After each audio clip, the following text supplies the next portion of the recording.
Alright, so I built this quad the other day, and it took me a little bit to get firmware updated on it and stuff. Red's forward, green's forward, so I needed the 45-degree offset in the KK board, which I can only get with the Steveis firmware. So I got all my stuff charged up. It seems to work okay flying in my hand. Just kind of holding it steady and making sure it doesn't want to veer off in any direction. So we're just going over here to this field to see if I can crash it for the first time.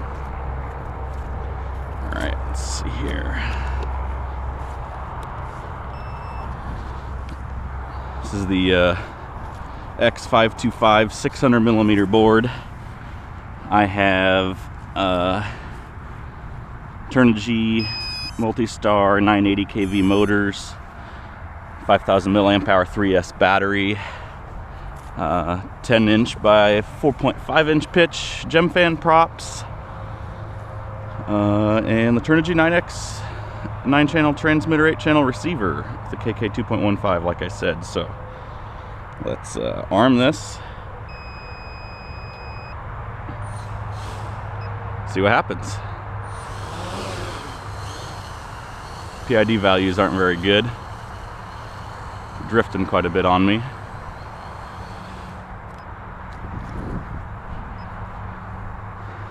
It's so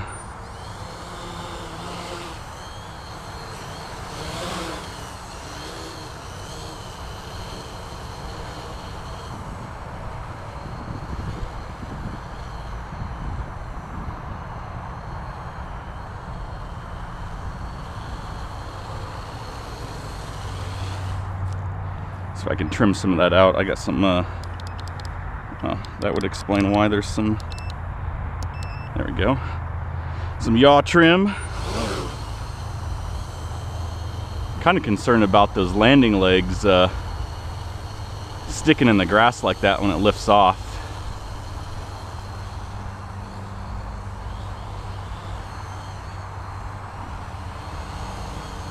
Or on a close call like that. Let's keep this away from myself a little bit. It's still a little twitchy on me here.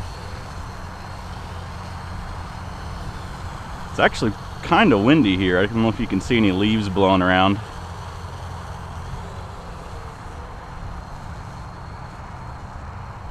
You can definitely see some wobble from some PID settings that need to happen here.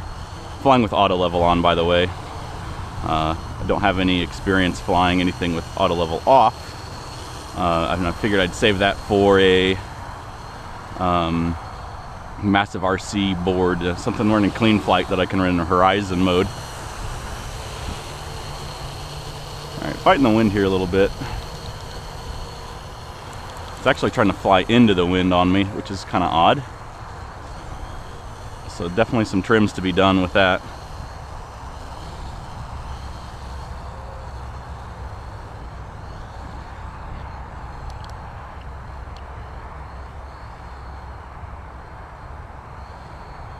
There, the wind died down a little bit.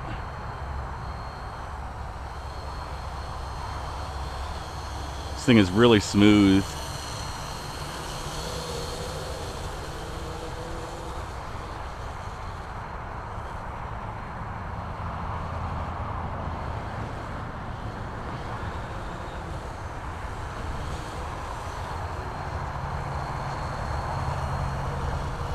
I like it so far. I'm going to fly the other way so that maybe this camera's not pointed directly into the sun here. Hopefully I don't smash my own car.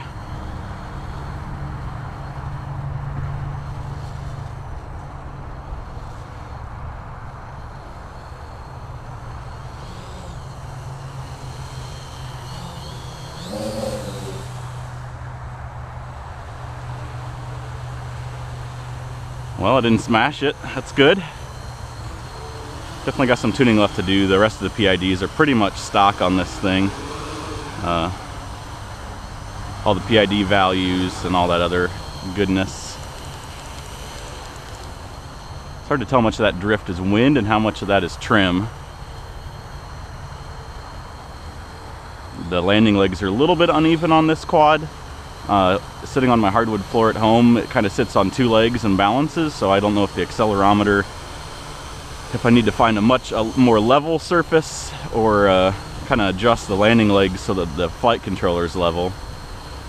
That wobble may actually just be auto level fighting the wind, I think, is why it's wobbling like that. Let's punch out again. Well, it's got plenty of power. It's not laying this on my head here.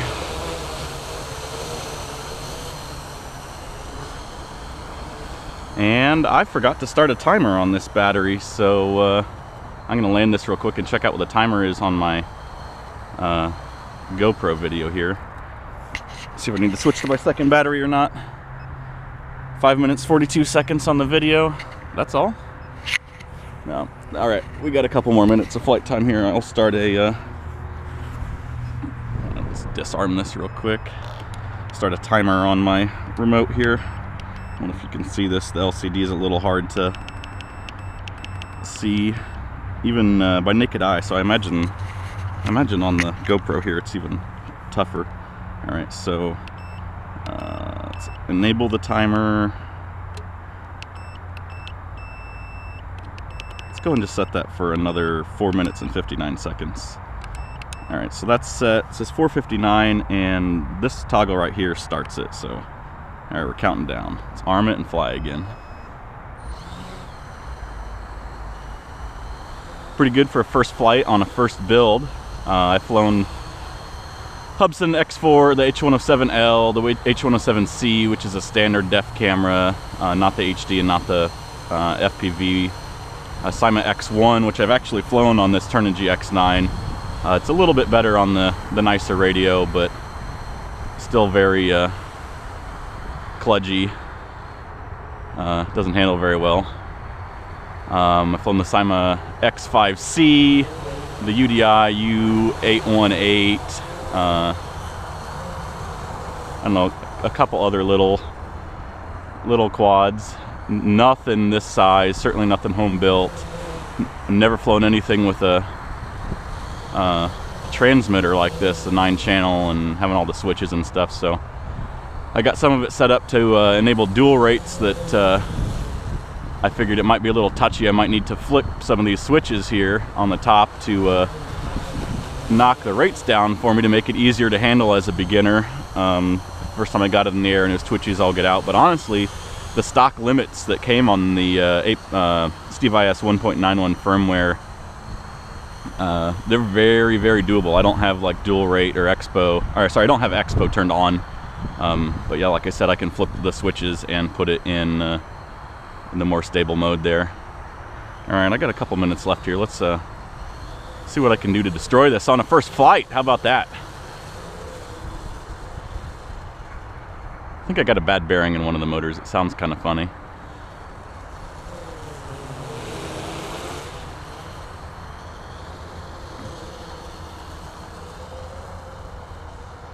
Hope this is all coming out in the video pretty well. It's a little late in the day, but like I said, I just kind of put it together yesterday and finally got everything wired in and tested. I hadn't charged any batteries or anything until earlier this morning. Was converted a PC power supply. It's 18 amps on the 12 volt rail, so I can charge a couple of these 500 milliamp hour batteries without problem. It's a little over 50% throttle right now. I don't know what the weight is because I've got a scale that has grams for my coffee, and this was overweight on that. I think it should be around maybe 1.4, 1.5 kilograms. Battery's 403 grams all by itself, so I could probably weigh the frame and everything else separately and then just add in the weight of the battery for the all-up weight. But I think it's got some potential. That I think it's got enough power that I can mount something on there. GoPro. Don't know about a gimbal. There's not a lot of main plate area on this thing to ooh, that's my head. Really get anything really attached. I don't know if you can really see as I'm flying here. There's not a lot of space on there. So we'll see. First quad. I think everything you're looking at in the air right now, including the battery, was about $220. Obviously you end up with a couple batteries, which cost more. You need a battery charger, power supply for that. You need a transmitter. I got rechargeable batteries for a rechargeable life battery for my transmitter. No odds and ends. If you don't have a soldering iron, I actually I did no soldering on this. All the connections are bullet connections, came on the motor's ESCs, and on the PDB was fully soldered already. All right, there's my timer. And then it's, you know, just RC, their servo connections from the flight controller to stuff. So this is all plug and play. Make sure I disarm this. That's the first time I've tried to do that. All right, so we're disarmed. We'll kill the timer and reset that. So if you can see here, motors have bullet connectors. The ESCs had those bullet connectors on them. ESCs had bullet connectors into the PDB. And then there's even pins on there for battery monitoring for your flight controller, so you don't have to solder that. Yeah, I mean, I just bought a battery adapter from this 4mm plug to the XT60 plug, because the PDB I got had XT60, and these zippy 500 mAh batteries had the other 4mm red plug you see there. So yeah, that's that. First flight went quite well. I'm gonna throw this battery on the charger, and my roommate should be showing up sometime to see the second battery. So thanks for watching if you stuck around.